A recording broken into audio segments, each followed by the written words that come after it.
Evan Phillips is back with the Dodgers. Ben Rortvedt has been DFA'd again. What could this mean for Kiké Hernandez? Let's talk about all of it here on All Dodgers.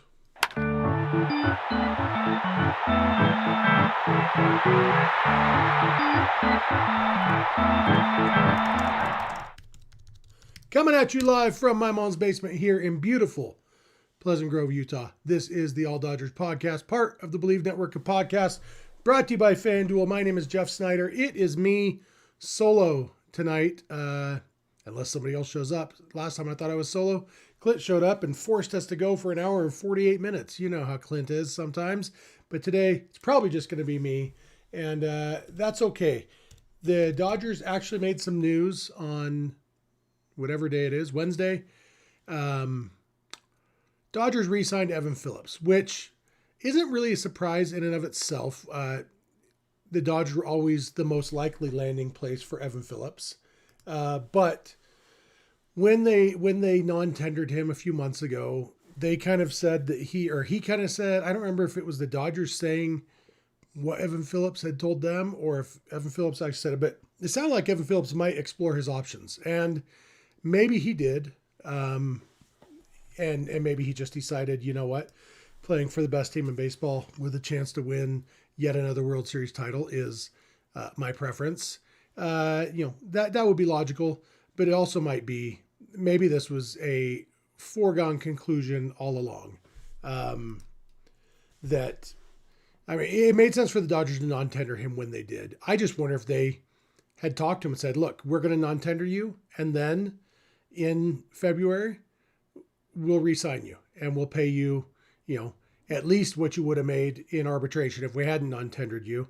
MLB trade rumors had him projected to make $6.1 million in arbitration.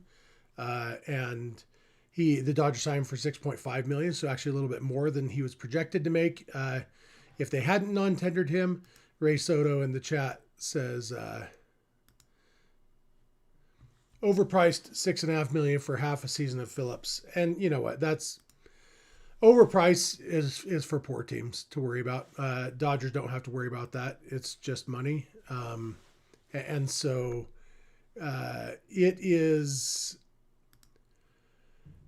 it's a good deal because Evan Phillips has potential to help this team, to help them win another World Series. How much potential? I don't know. That's been a topic of debate on our Discord server for sure. As I mentioned the other day, Sunday morning, there was a lively debate between a couple of our Discord members. There was some discord, you might say, disagreeing about Evan Phillips. And although they weren't disagreeing as much as they thought they were just arguing about different things. Like, 99% of sports arguments, it's actually just people arguing different things and thinking that they're not. But Evan Phillips, in 2022 and 23, he was elite, especially 2022. 63 innings, 114 ERA, 194 FIP. Just very, very dominant after being pretty bad with almost all of his other teams.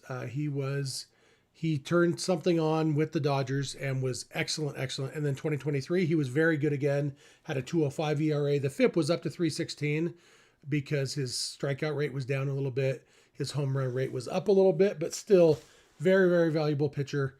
2024, he had a 362 ERA, 328 FIP. And if you remember, a lot of that came from that one bad month, whatever month it was, June or July, when he was absolutely terrible. And the rest of the season, he was pretty good. And, that's kind of like, other than that, how did you enjoy the play, Mrs. Lincoln?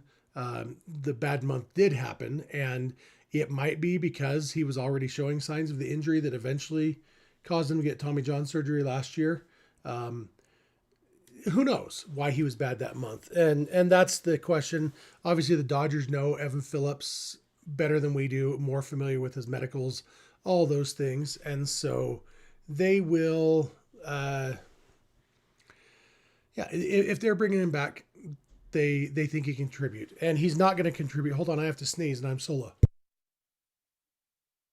Having a sneeze when you're doing a solo show is rough. You can't just make the other person talk. You just have to, hit mute and sneeze. But anyway,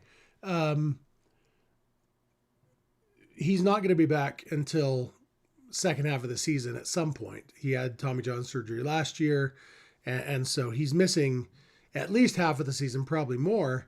And so really this is a move of let's just get him ready for October and see if he can be a contributor. Will he? I don't know. But it's a very low risk. It's just money. And it's not even that much money in baseball context.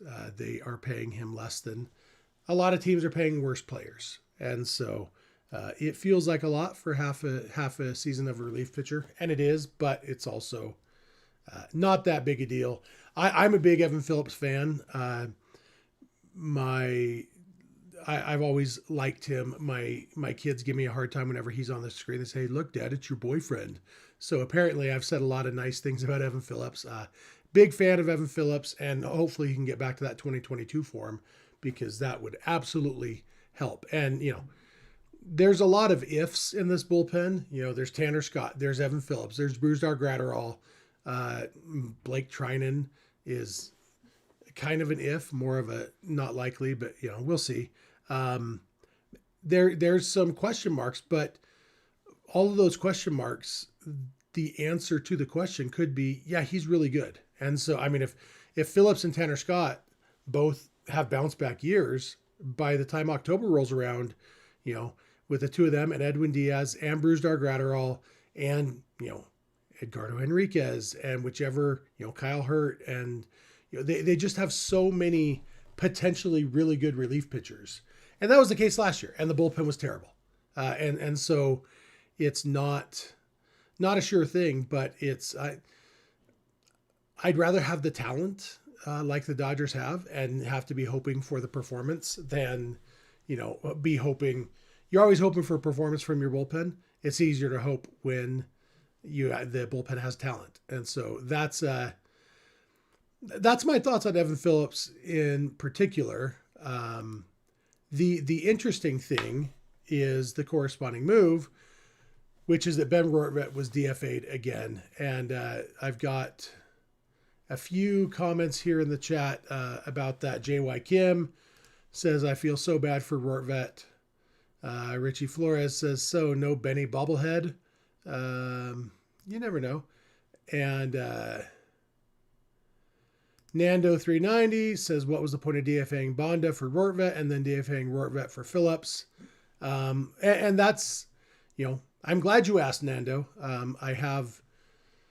We've talked about this a couple times, but I also recognize not everybody watches every minute of every show. But Dan has a $4.99 super chat that kind of answers that. He says, "Will Ben pass waivers and go to AAA?"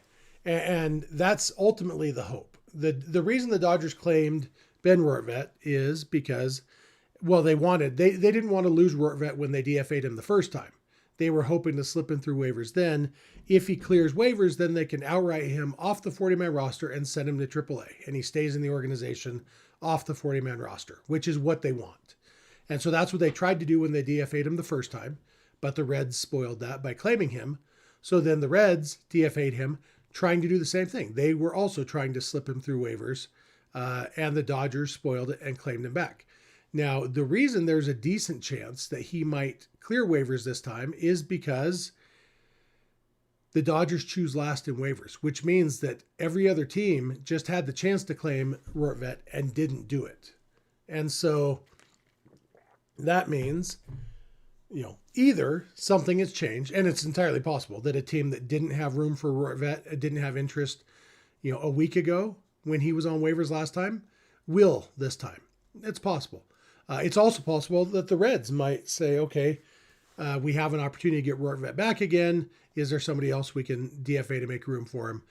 But honestly, I think the most likely outcome is that this time Rortvedt does clear waivers. And at that point, he stays in the Dodger organization, goes to AAA, off the 40-man roster, and the Dodgers get what they wanted all along. That's what the Dodgers want. And so that's why they claimed him, why they DFA'd Bonda to make room for Rortvedt.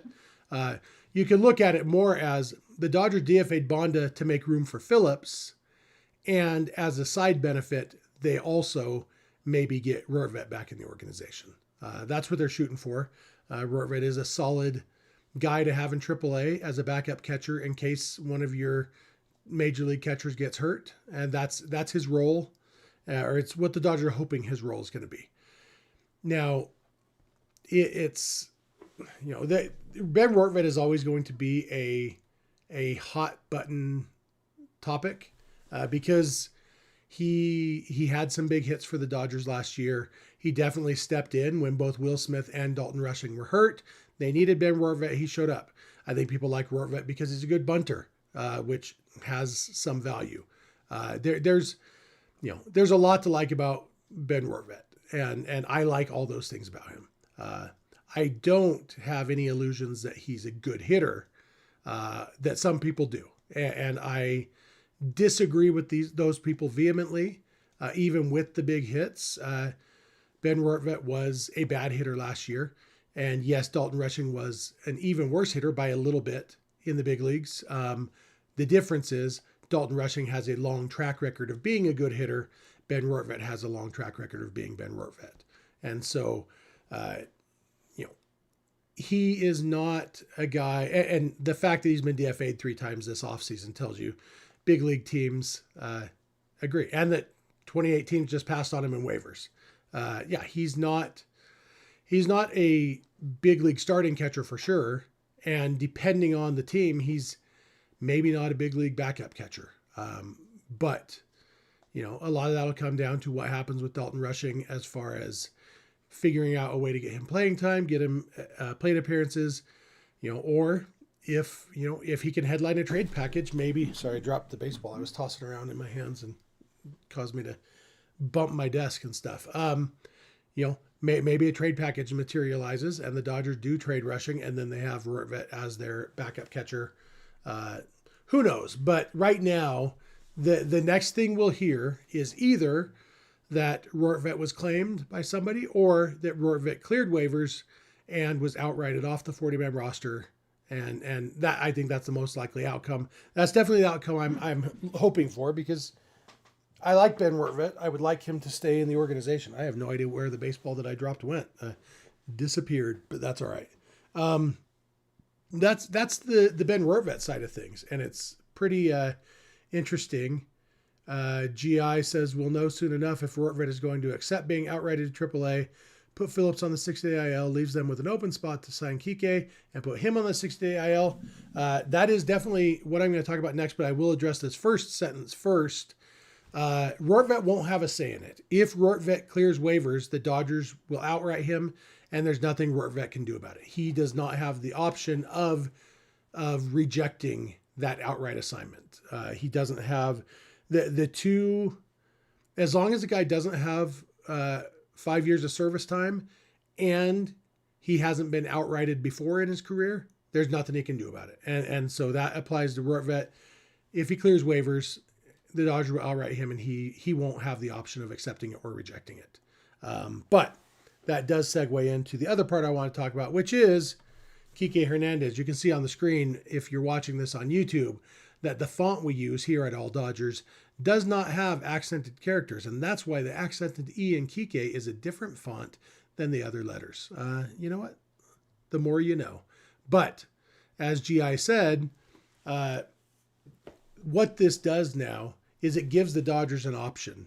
I've talked about this several times, and it's surprising to me when people who follow me on social media don't understand this, because I've talked about it on social media and here on the podcast, and I just wanted to say, you should watch my show once in a while, but that would be snarky, and my wife tells me not to be so snarky. The Dodgers in previous years always had somebody available to put on the 60-day IL as soon as the IL opened when spring training started. Last year they needed somebody so that they could finalize the signing of Clayton Kershaw, and they had 6 guys to choose from. And I don't remember which one they chose, but they had plenty of options to put on the 60-day IL to make room for Clayton Kershaw. They don't have that this year, and that's why they haven't signed. Well, The reason they haven't signed Kiké Hernandez yet is because he's not going to play the first part of the season anyway. And so there's no point using up a 40-man roster spot with him. Once spring training starts, now that the Dodgers have Evan Phillips, who will miss at least the first 60 days of the season, so he does make sense to put him on the 60-day IL. They can, as soon as on I think it's on Friday, that's when the Dodgers pitchers and catchers report, that's when the 60-day IL opens, so then they can transfer Phillips to the 60-day IL, which opens up his 40-man roster spot. Because if you don't know, guys on the 60-day injured list don't count towards the 40-man roster. 15-day, 10-day IL, those do count towards the 40-man roster, but the 60-day IL does not. So that's why this is an issue. You put Phillips on the 60-day IL, and that opens up. Suddenly, you now only have 39 guys on your active 40-man roster. So then there is room for Kiké Hernandez. And the part that a lot of people don't understand is, well, Kiké isn't going to play for the first 2 months either, so just sign him to the 60-day IL. And that's the thing you can't do. You can't sign a guy to the IL. You have to sign him, put him on the 40-man roster, and then put him on the IL. And so they have to have that 40-man roster spot in order to sign Kiké, even though he will only need the roster spot for, maybe an hour until they put him on the 60-day IL. So that's all of that is a roundabout way to say that now that Evan Phillips is on the team and eligible to go on the 60-day IL, that opens things up for Kiké. And so now it might be as early as Friday that the Dodgers do announce that they sign Kiké. They could put Phillips on the 60-day and sign Kiké. I don't know if they'll do it that soon because they may still, it depends on what other moves they have in store. I don't know of any moves that they're thinking about. I don't know that any moves they need to make. And so it might just be, let's use that spot for Kiké Hernandez. And honestly, it wouldn't be that big a deal because, like I said, Kiké will then, once he's signed, then he'll be eligible to go on the 60-day IL too. So it really wouldn't be using up a roster spot at all if they don't need it to be. They wouldn't put him on the 60-day IL until they need to. That's just, in fact, you can't put a guy on the 60-day IL unless you need the roster spot. It's kind of interesting. So probably what will happen Friday or Saturday is they will place Evan Phillips on the 60, sign Kiké Hernandez. And then at some point, if they need Kiké's roster spot, then they'll put him on a 60-day IL. But that's in the future. Enigma says, this smells like a 3-hour stream. This absolutely will not be 3 hours. This one, we're already at 18 minutes and 16 seconds. And, I've already talked about everything I came here to talk about, honestly. The plan was for this to be a short one, but I will probably hang out in the chat because it doesn't need to be super short. Hold on, I felt that baseball down by my feet. There it is. I got it back. Sorry, I'm more comfortable talking when I've got a baseball in my hand, But now that I've talked about everything I'm talking about, now I'm leaning back in my seat. I'm going to move my keyboard so I can slide my mic a little closer so that you can still hear me the same. Ray Soto says, slow sports day. I'm prepared for 3 hours. The reason it won't be that long tonight is because I have to be up earlier than usual tomorrow. I'll tell you why. You don't care, but I'll tell you anyway.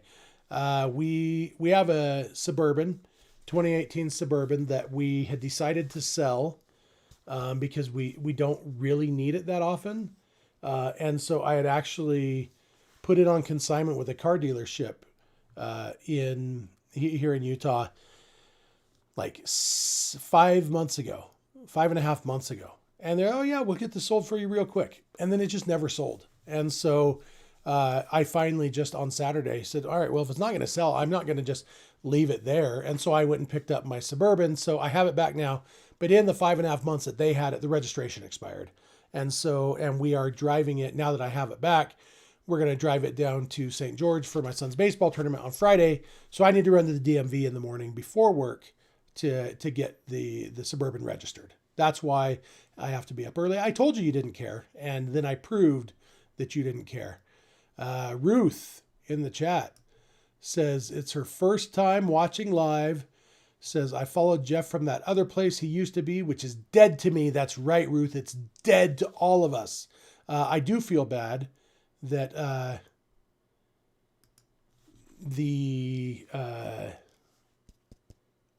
my old podcast co-host, Vince, who is doing a podcast now, is apparently live right now too, and I'm overlapping with him. I didn't realize that when I scheduled it. I saw that they were going live, but I was hoping they would be done or nearly done. But yeah, so I guess Vince and I are head to head right now. Clint is texting me, telling me I should end the show now. Yeah, so now it's just, how defiant do I want to be, you know? Just gonna scroll through the chat for a minute, see what I'm, if there's anything in here I want to pop up here.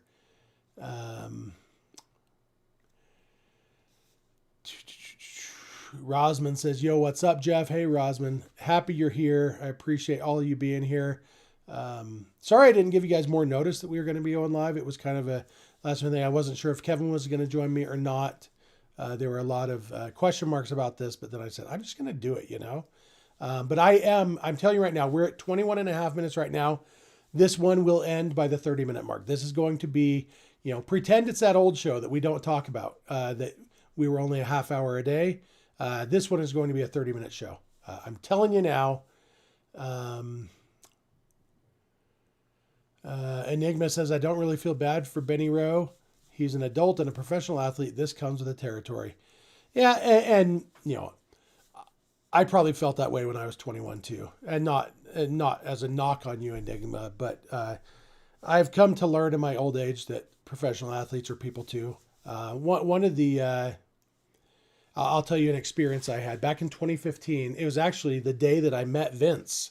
I was at Camelback Ranch. I was in the Dodgers locker room, and I overheard a conversation between Clayton Kershaw and AJ Ellis. And if you remember, in 2015, Clayton Kershaw's oldest child, Callie, had just been born in January. So she was about 2 months old. This was near the end of spring training, and like a week or two, maybe 2 weeks before spring training ended.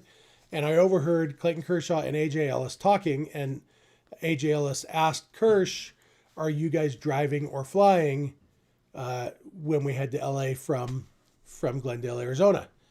And they had a conversation about how Kersh wasn't sure. He and Ellen were trying to decide if they would rather spend 5 hours in a car with a newborn or an hour on a plane plus the airport and everything with a newborn.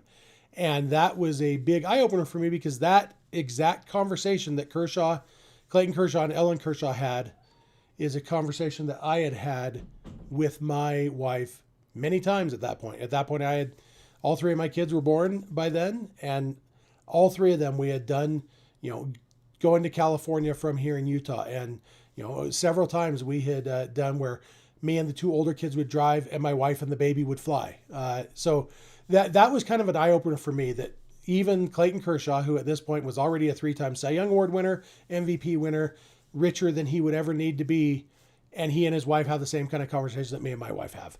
So that, you know, long way of saying that you can recognize the privilege that professional athletes have, but still feel bad for them as real people. That, you know, Ben Rortvedt right now doesn't know where he's going to spring training. Like, spring training starts this week, and he doesn't know if he's going to be in Arizona or Florida. Like, that's a rough situation to be in. And I have sympathy for that. Obviously, the fact that he's going to get paid $1.2 million wherever he is, it will help him feel better. But that doesn't mean that it's not a hard situation to be in. David Hughes says the Reds can claim Rortvedt again just to piss off the Dodgers.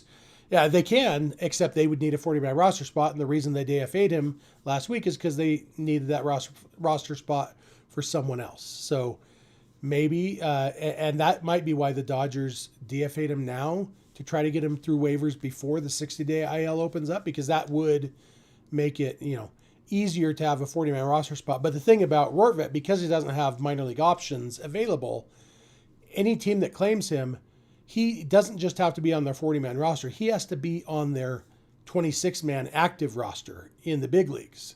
And that's the thing that makes it hard. And that's why the Dodgers want to get him through waivers, so that he doesn't have to be in the big leagues, so that he's off the 40-man roster, which means he can be off the 26-man roster. Scrolling. JY Kim says, Rortvedt is a good catcher with whom starting pitchers felt comfortable. That should count for a lot. I think the starting pitchers feel comfortable with all the catchers the Dodgers have. I've said it back then. I'll say it now. I think Rortvedt got too much credit for Dodgers pitchers pitching well. I think the Dodgers pitchers are just really good. We saw them be really good in the postseason when Will Smith was catching them. Like, I don't think it matters that much who catches them, especially because, several of these guys, Ohtani and Snell, don't mind calling their own pitches. And so, yeah. And that's not a knock on Rortvedt. I'm not knocking him. I'm saying that I think that bit of praise is overdone and misplaced. But that's just my opinion,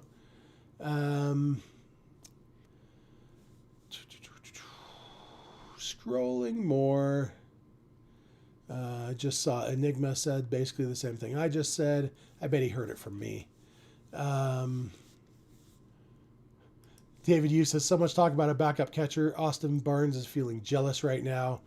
Yeah, Austin Barnes is probably jealous of a few things right now. But where did Barnes sign? The Mets, I think. So, yeah, we'll see if he can make the team. I'm hoping that Barnes doesn't make the Mets and he ends up retiring. Right now, he's only played for the Dodgers in the big leagues, even though the Dodgers didn't draft him, and he's now in a different organization. He was with the Giants last year, but he never made it to the big leagues. And so it reminds me of Mike Scioscia a little bit.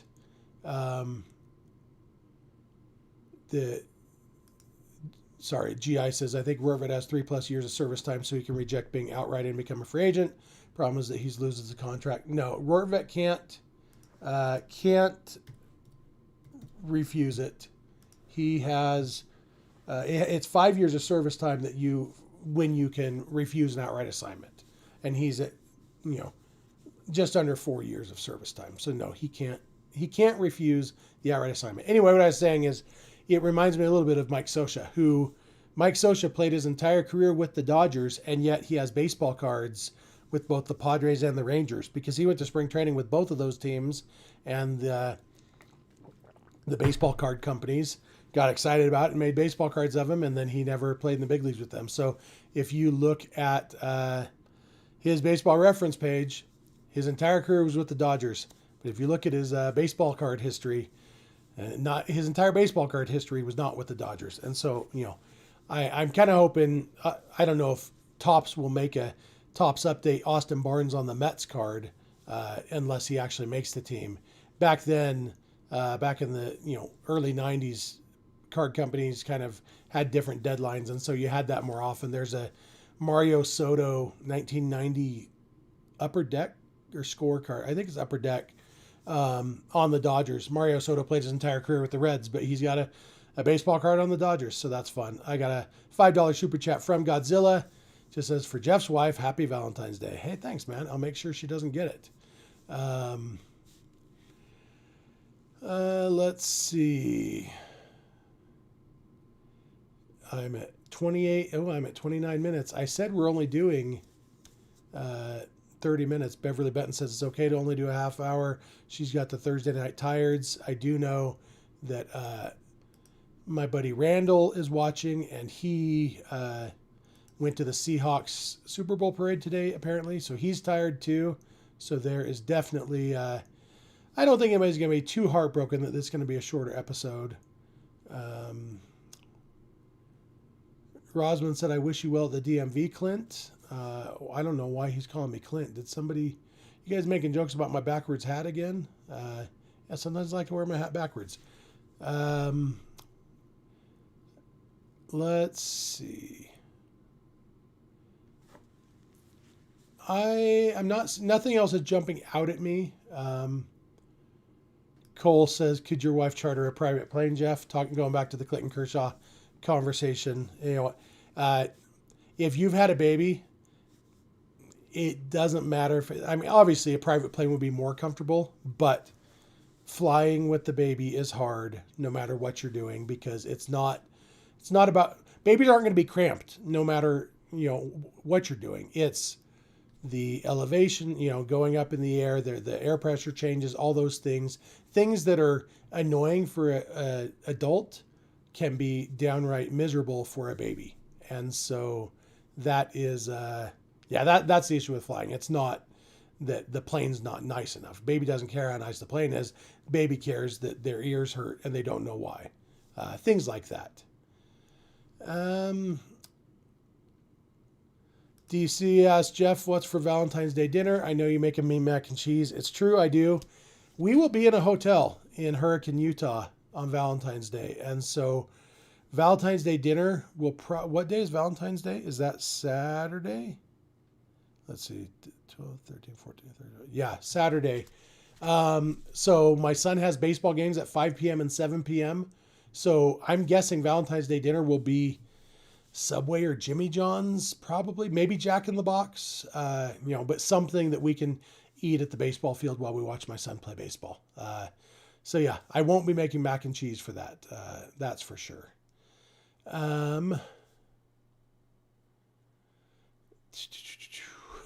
Red Hat says, I'm down for a tight 90-minute Jeff solo pod tonight. Now, I'm already lied about being a half hour. We're at 31 and a half minutes now. But not doing 90. That I do kind of like to do the bait and switch and get after Sunday when I said we're definitely not doing 2 hours, and then we almost did 2 hours. But in my defense, when I said that, I was solo, and then Clinton jumped in. I ought to see if anybody wants to jump in with me. Hey, tell me if you've got a pack of baseball cards to open on camera and want to jump in. Let me know in the chat, and maybe I'll let somebody jump in and open some. We could play the baseball card game that I was talking about, especially if it's 80s baseball cards. You know what? That's the good stuff that I can guess. But if not, that's all right. But in the future, solo episode, I may do that. If you have any baseball card packs from from 1984 to 1989, somewhere in that time period, you know what? Maybe I'll let you jump in and open it on camera. Rosman asks if Quiznos still exists. I know that Quiznos still exists. There aren't any around me anymore. I used to love that TBG, the turkey bacon guacamole from Quiznos. That was a good sandwich. But it was kind of funny when they went out of business, or all of the Quiznos around here in Utah closed down. That was back in 2014. And I remember that because I lost a bunch of weight back then. I got down to about 270 pounds. And while I was losing weight, Quiznos closed and Hostess went out of business. I'm like, man, they can't handle me not eating like a monster anymore. But yeah, I've seen Quiznos in an airport at some point recently, but I don't remember what airport. And I assume they're still around in other places too, but nowhere that I've seen in several years. Man, Clint is in the chat, but he's too good to actually be here. Says, poor audience that might have watched a tight 18-minute show. Hey, the people want quantity. They don't care about quality. Clint also doesn't want us to give out the link. We can always change the link, Clint. Don't stop. I like it. Enigma says, mods take care of all Dodgers. I wonder, I assume it wouldn't cause an issue if we banned him. No, let's not ban Clint. It's all right.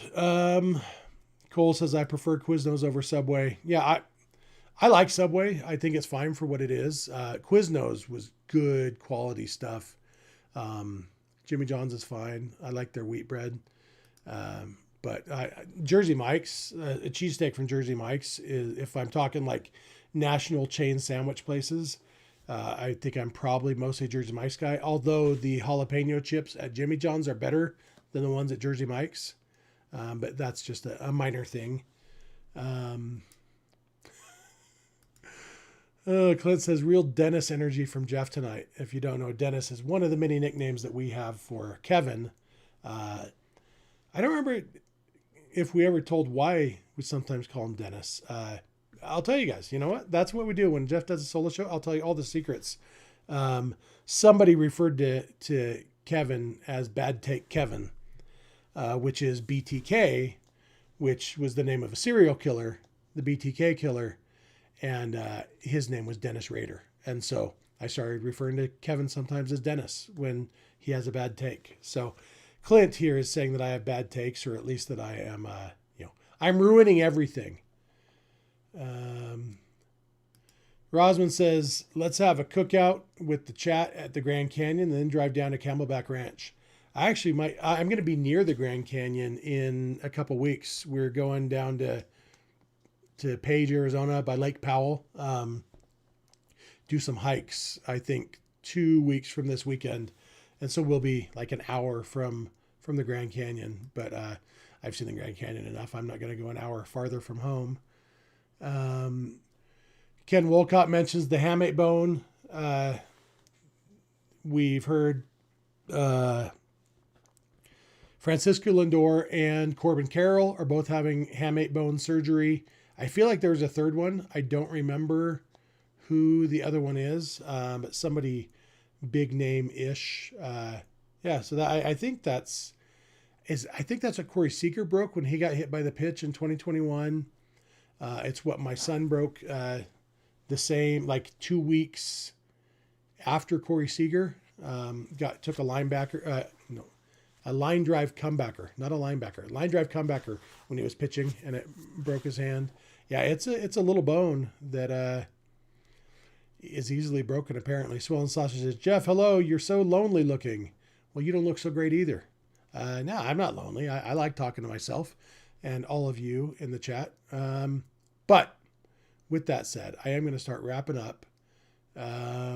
Just seeing if anybody has... Beverly says, Clint is used to those 30-minute speed casts with Alana. Yeah, I'll tell you, one of the things I've really enjoyed about my move from that old place to this place is that I don't have artificial time constraints. Obviously, sometimes I don't have any time constraints, but when I do have them, they're not artificial. And I think that's right now. I spent 18 minutes talking about what I came to talk about, and then I've spent about that much time not talking about what I came to talk about. And so Bloodhound Little Jeff says, let's meet up in Laughlin, Jeff. I'm definitely not driving all the way to Laughlin. Absolutely not. Jackson Holiday. That's right. That was the other hamate bone injury. So thank you all in the chat. All right. I'm going to wrap this up. Short version of this episode.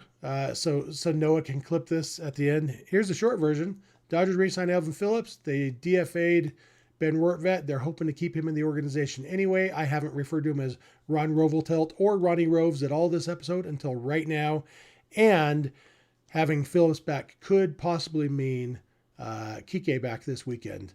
And that's the short version. And the long version, you know what? Watch it again tomorrow morning. Listen to it in your podcast tomorrow morning.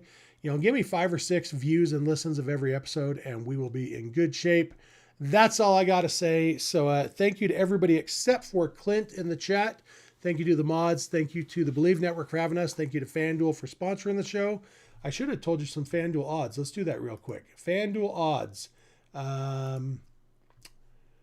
Let's see. World Series odds. Has it changed?